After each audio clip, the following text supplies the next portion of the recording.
Hey everyone, David Nuño, TexAgs Rewind. Very formal setting here as we get ready for the weekend.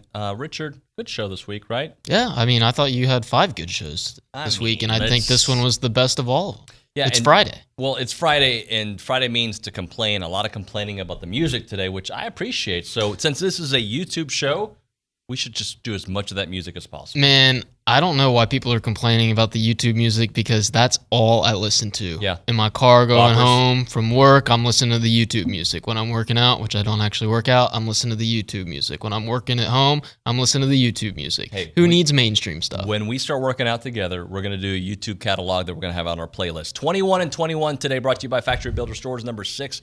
Demani Richardson, the guy can hit harder than you can. Obviously. The go hour you can bank on, YouTube music being great, and we had a lot to bank on. I'm banking on the Aggie soccer team. Take that, people.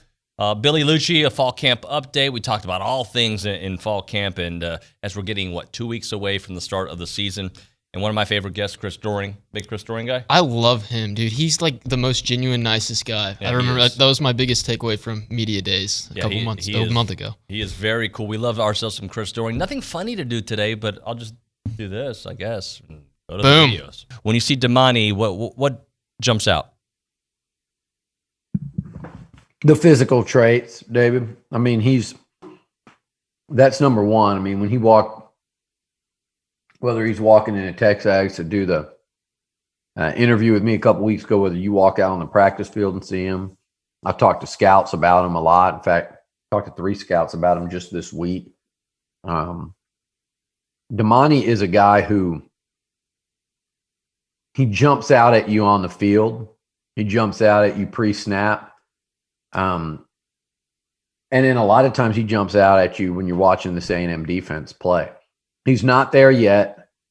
I've been pretty vocal about the fact that I think if you told me that Demani Richardson's A&M career was half over, I'd have him as a preseason first-team All-SEC pick going into next year, a potential first-round draft pick. I don't know if he'll be a 4-year guy.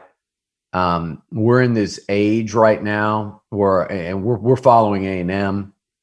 But you look around college football, and I think this year more than ever, you're going to see more 3rd, 4th, 5th round picks come out early and leave football, leave some college football on the table. Damani's a guy that I would say has a lot of thinking to do because he's not projected to go that high yet, but he's got the physical traits to do it. I think he's got an NFL game about him. I think in terms of how he can be used and how, what he could do a little closer to the line of scrimmage and kind of that NFL style of play.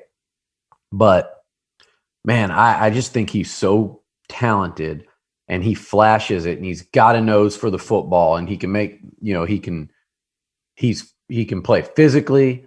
He finds the ball. He makes plays on the ball. He's really good in coverage. He's got range.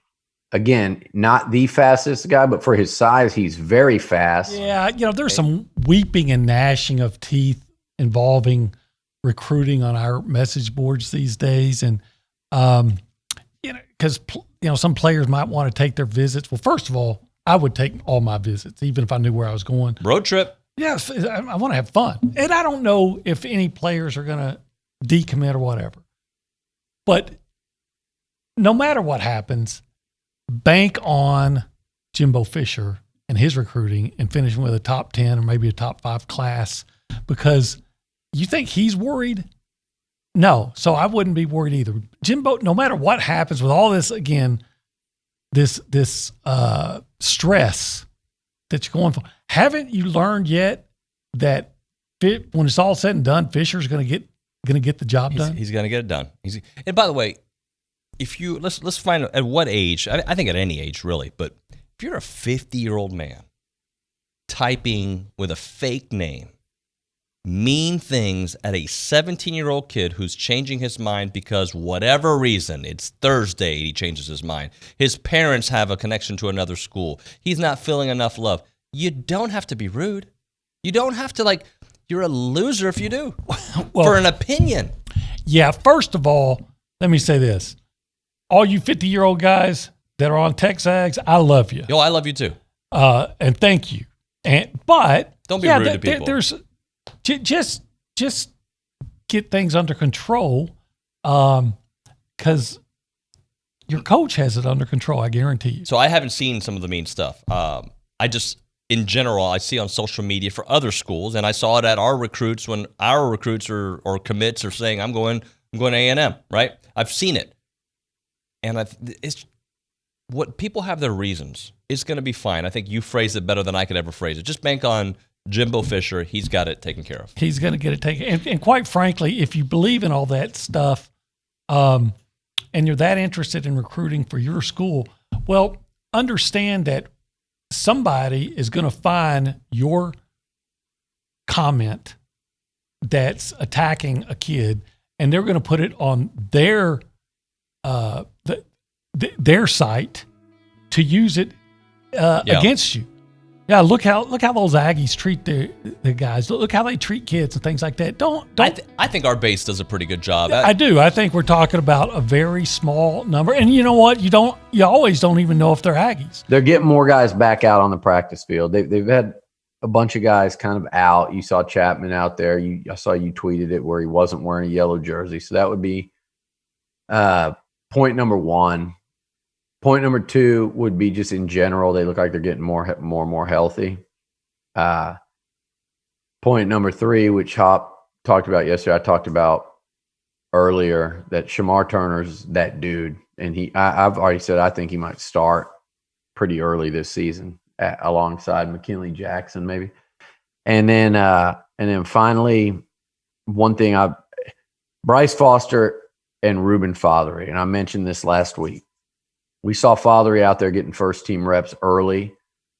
Jameer Johnson's a good player, but Jameer's battled injuries his whole career, and I don't think that's gone away. I think he's kind of a in and out. We've seen that already, and I think you've got to, just like you have to do with Luke Matthews, who's out again, you have to prepare for the inevitability that those guys are going to get banged up on some level. And the interesting thing is that Ruben Fothery has been spectacular in camp.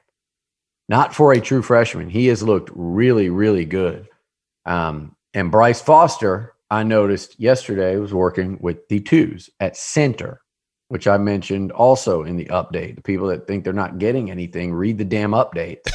You'll be pretty damn informed on this football team, just like you were last summer when everyone threw me and everyone else under the bus for the updates not being accurate. And it turned out they were, as I call them, the most accurate fall camp reporting in the history of college football. Certainly A&M. Everything came to fruition. And when I mentioned that Bryce Foster will probably move to center, there's a good chance he'll start, I say it because I mean it. And I say it because all you need to do is watch. And now, so Wyckoff's getting the first team reps and Bryce is getting the second, from what we saw. And, Bryce has played the position. He played it in high school a lot, but he's played it here for a matter of a few days. Give that one some time. I would watch both those guys and Shamar Turner. It's not out of the question. It's not optimal or ideal. It's not out of the question that A&M could have 3 true freshmen starting in the trenches this year. Hey, by the way, I just look at Bryce Foster. I'm like, this guy is a mammoth of a human being. The amount of space he can take up, and it's like strong man, like the old school ESPN moving a tow truck kind of strong. That's what he looks like. He does. He's got that look all the way from the hair to the beard to the look. Like he could be from like, Denmark or Bulgaria or, the Ukraine or somewhere over there, just lifting, stones and boulders and stuff is what he looks like. Just put a few like leather, straps on his wrist or something, or give him a harness or whatever, carrying like one of those wooden trailers filled with rocks, as far and as fast as he can. But he's going to be doing that. The boulders are going to be SEC defensive linemen. I'm telling you, even as a true freshman. And that's why I think he's going to end up being the guy, because he's played the position. It's not completely foreign to him. He's a smart football guy. And